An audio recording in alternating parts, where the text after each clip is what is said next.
Saludos a todos, Dios les bendiga. Bienvenidos al primer episodio de este podcast, Contra la Corriente. Miren, tengo unos amigos y hermanos aquí que me van a acompañar y esto va a ser muy divertido, muy sano también, porque estos hermanos son hermanos y amigos que Dios nos ha dado aquí en Punta Cana. Por ejemplo, aquí está el cafecito Orlando. ¿Cómo estás? Excelente, me siento muy bien aquí esta noche. Y por este lado, el hermano Erickson, Dios le bendiga. Excelente, buenas noches a todos, a este inicio de este tiempo espectacular que vamos a aprender mucho. Amén. Bueno, estamos trabajando el tema contra la corriente y hay un versículo bíblico que nos va a dar una introducción a lo que vamos a hablar rápidamente de este primer episodio. Dice el capítulo 1 del libro de Tito en su versículo 16, dice: las personas profesan conocer a Dios, pero con los hechos lo niegan. Wow. Profesan conocer a Dios y con los hechos lo niegan. O sea, que han dicho, sí, yo creo en el Señor, sí, yo tengo la palabra, pero cuando van a la práctica, se caen. Entonces, a eso y por ese verso, se ha tomado el primer título de este primer episodio, una fe vibrante. ¿Qué creen ustedes de esa palabra? Bueno, hablar de una fe vibrante o de un testimonio vibrante es alguien que impacte, que no pase desapercibido frente a la sociedad y que esté lleno de valores y de cosas que ofrecer a las demás personas. Muy bien. Yo pienso que sí, que una fe vibrante queda marcado cuando una persona tiene ya una actitud así, pues toda la comunidad, si es cristiana, si es la comunidad familiar, ¿okay?, queda impactado con este tipo de actuar. Entiendo de que una fe vibrante, pienso que es sumamente importante para poder trastornar el entorno que nosotros podemos tener. Y yo me pongo a preguntar, ¿tenía Jesús una fe vibrante? Él era la vibración. Él era. Él era la vibración, Claro. total. Dice la palabra de Dios: puesto los ojos en Jesús, el autor y consumador de la fe. Así es. Ese Dios nuestro es muy inteligente, muy bueno, que nos mandó a Jesucristo para modelarnos cómo es vivir una fe y tener un testimonio vibrante en este tiempo. Bueno, y seguimos hablando de Jesús, pero también nosotros tenemos a un Dios y Padre que es también vibrante y es totalmente diferente a los dioses de este mundo. Dice la palabra de Dios en Tito capítulo 1 y vamos a leer a partir del verso 2. Dice: con la esperanza de vida eterna, la cual Dios, que no miente, prometió desde los tiempos antiguos. Bueno, la idea con esto es que hay una esperanza de vida eterna que el Señor nos dio, pero hay otro detalle. Aquí dice que Dios no miente. Nuestro Dios no miente. Sin embargo, esta carta está dirigida a Tito para los hermanos y la iglesia de Creta, los cretenses. Y en Creta específicamente nació la ideología de un dios llamado Zeus. Y ese dios, Zeus, era un dios mentiroso. Era un dios mentiroso. Y hablar mentiras era tan Natural. recurrente. Común. Pero Sí, imagínate sí. tú, si el dios Sí. de ellos era mentiroso, la iglesia misma. ¿Qué podemos esperar del pueblo? Dime, ¿qué podemos esperar de los seguidores de la iglesia, del pueblo, de todo el mundo? O sea, si Zeus dice mentira y dijo mentira para lograr sus cosas pecaminosas, entonces ellos mismos también eran mentirosos. Pero aquí Pablo dice: no, pero espérate, Dios no miente.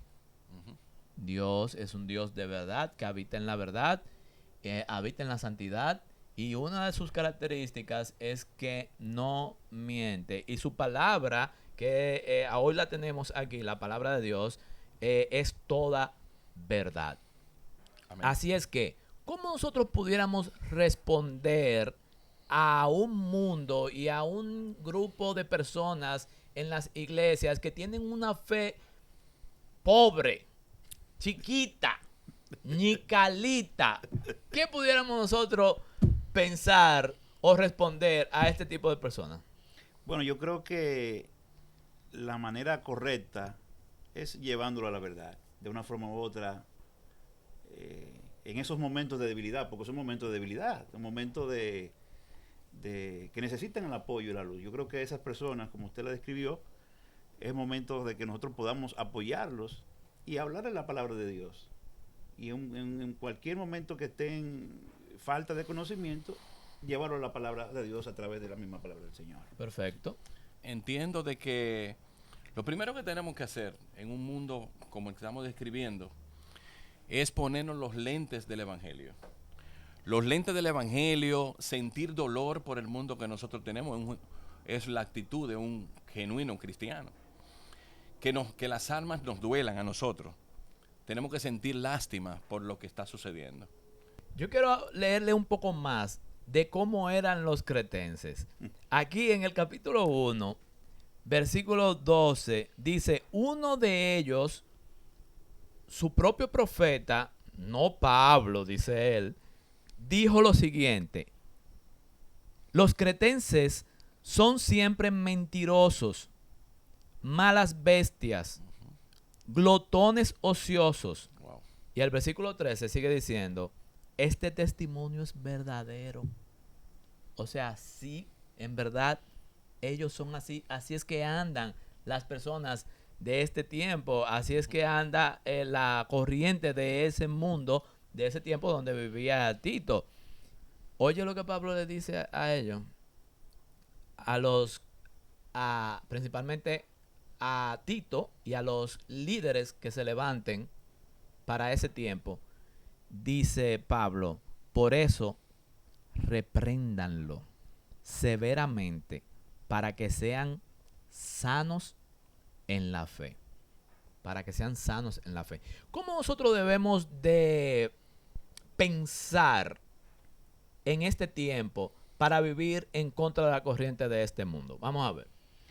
En el video anterior, en la introducción que usted dijo, realmente fue para mí impactante cómo, por ejemplo, Daniel pudo identificar que a veces estamos envueltos en cosas que son naturales. Y la virtud que tuvo Daniel fue identificar qué no le agradaba al Señor. Entonces yo creo que nosotros como cristianos debemos tener ese radar de las cosas que son naturales, poder decir, no, esto no es de Dios, esto hay que pararlo. Y de una forma u otra, traer la luz y aplicar el Evangelio y la palabra de Dios en esas cosas que son naturales en nuestra cultura, que a veces se nos escapan. Entonces yo creo que como cristianos debemos nosotros prender el radar a esas cosas que son naturales en la sociedad y poderla cambiar a la Biblia, a la palabra del Señor. Así mismo, así es. Y es que esta cultura no le tiene límites al pecado. No le tiene límites. Entonces todo lo que hace, que es la cultura, lo que hacemos, lo que comemos, lo que hablamos, todas esas formas de vivir y actuar, bueno, también está plagada de pensamientos pecaminosos. ¿Algo más? Así mismo. Pensaba yo en un verso que se encuentra en 1 Corintios 2:16, que habla realmente sobre esto que estamos hablando.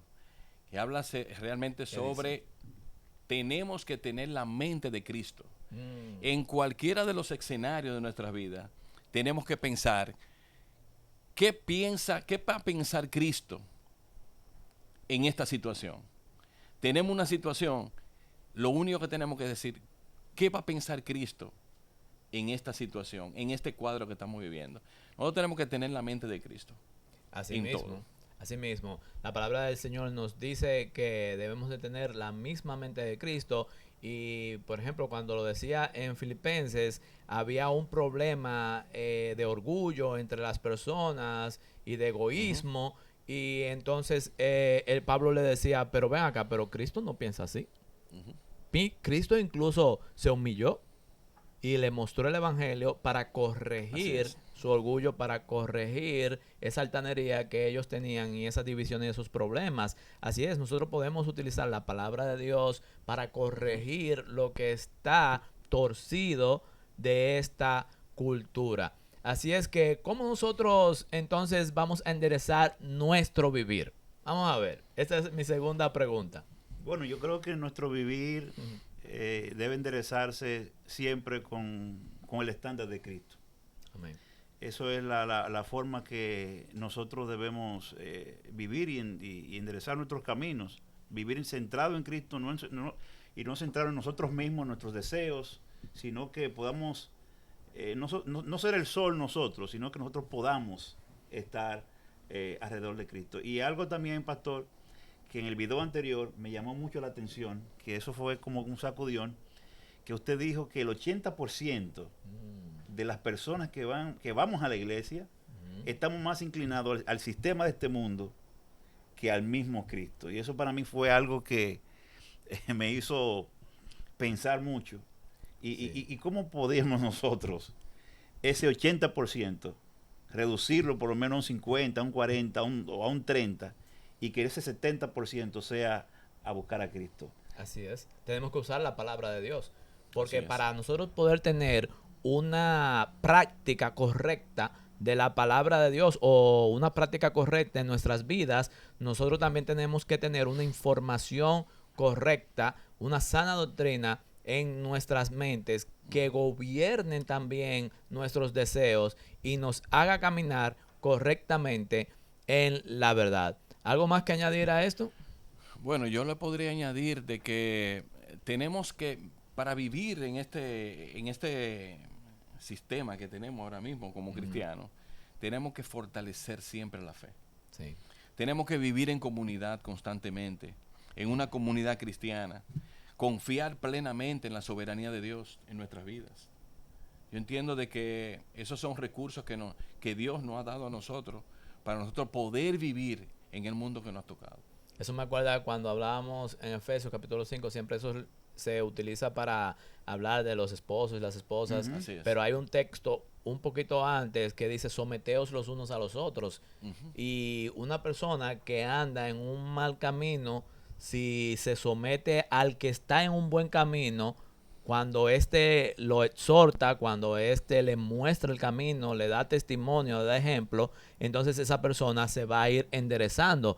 ¿Por qué? Porque va a tener a alguien que lo vaya guiando al Señor ahí. Yo siempre he dado el ejemplo del dedito aquel que se me rompió, ¿ustedes se acuerdan? Así es. El dedito pequeño que se me rompió por un tabanón que me di con la cama y hubo un médico, un doctor que me dijo, no, la solución es amarrarlo al que está sano.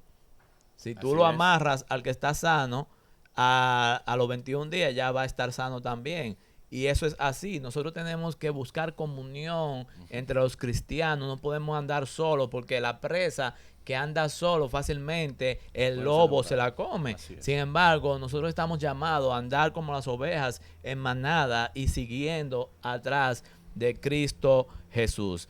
Así es que una pregunta que pareciera como la misma, pero ¿cuál debe de ser nuestro actuar ahora mismo? Vamos a ver cómo nosotros deberíamos de actuar tal vez ahora como creyentes que estamos informados de que hay tantas personas viviendo bajo la corriente de este mundo. ¿Qué haríamos? ¿Qué haría usted como padre, como líder, como hermano de la iglesia? ¿Qué haría yo? ¿Qué me exhortan a mí para hacer yo como pastor? Y vamos a ver, ¿qué haríamos? ¿Cómo actuaríamos ahora? Usted sabe, pastor, que la Biblia a nosotros los cristianos nos define como luz y como sal. Amén. Pero la sal no simplemente sirve para preservar, sino también para sazonar. Yo creo que nosotros como cristianos ya debemos estar, y como dice la misma palabra del Señor, esa luz no meterla debajo de la cama, sino sacarla debajo de la cama y poder alumbrar. Y que nuestra sal comience a sazonar al mundo. Creo que debemos exponer más las cosas buenas, tener compromiso como cristianos, levantar la luz y comenzar a dar sal a este mundo y a esta sociedad que está tan desabrida. Así es. Bueno, yo pienso también que Otro argumento que nosotros podemos desarrollar, y no podría ser un argumento, sino desarrollar el carácter de Cristo en nuestras vidas. Así es. Un ejemplo a través del fruto del Espíritu. Nosotros tenemos que tener paz en la tormenta. Tenemos que reflejar la justicia divina. Tenemos que tener también, reflejar al amor. Eso yo entiendo que es lo que nosotros tenemos que hacer en el medio que nos rodea. ¿Y qué piensan ustedes ya para finalizar? Porque después se nos puede hacer muy largo y tedioso. Vamos a ver, para finalizar, ¿qué ustedes piensan de esto? Tenemos que pasar esta fe que nosotros profesamos, esta claridad que nosotros tenemos de Dios, esta vida práctica que tenemos en Cristo, debemos de pasarla a una nueva generación. A una nueva generación que nos sigue, que nos escucha, jóvenes que están subiendo, pueden ser nuestros propios hijos en nuestro trabajo, las personas que se van afiliando recientemente. ¿Cómo nosotros pudiéramos pasar intacto ese bastón de la fe a la próxima generación? Yo creo que el apóstol Pablo es el ejemplo mayor para responder a esa pregunta. En el momento ya de prácticamente su despedida, como lo decía, que guardó la fe y que ya se iba, ya el Señor ya lo había utilizado ya en muchas áreas y le entregaba a Timoteo y a Tito y a los demás discípulos de él, eso sobre su entrega, ese compromiso que tenía el apóstol Pablo. La única forma que nosotros podemos pasar esa fe intacta es comprometernos nosotros mismos con el Evangelio, comprometernos nosotros con la palabra y ser más serio en las cosas que hagamos en cuanto al Señor se refiere. Comprometernos, vivir la palabra de Dios en su plenitud y que seamos el ejemplo para las demás generaciones que vienen. Creo que esa es la forma más correcta de nosotros pasar esa antorcha o ese bastón a las próximas generaciones. Me encanta, Amén. me encanta. Deme un segundito. Me encanta lo que acabas de decir, traer a Pablo como un ejemplo y en sus últimos días, porque él dijo, para mí el vivir es Cristo Y morir es ganancia. y el morir es ganancia. Y cuando él comenzó a hablar de que iba a morir, que iba a concluir ya sus días, él dice, mira, si yo me voy, feliz porque estaré con Cristo por toda la eternidad. Ahora, si yo vivo, si estoy vivo, felices ustedes. Y yo me pongo a preguntar ahora, ¿qué significa felices ustedes? Bueno, que las personas que están a su alrededor van a recibir más de Cristo a través de Pablo. Bien.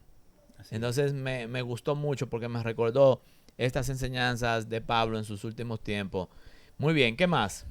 Bueno, yo tengo aquí hay una cita bíblica en Mateo 28, 19, 20, que nos habla de la gran encomienda. La gran encomienda. Nosotros tenemos que predicar el Evangelio a todo ser viviente. Pero también tenemos una gran encomienda por Cristo, que es hacer discípulos. Así es. Entiendo de que tenemos mucho trabajo que hacer. Tenemos que pensar en la nueva generación.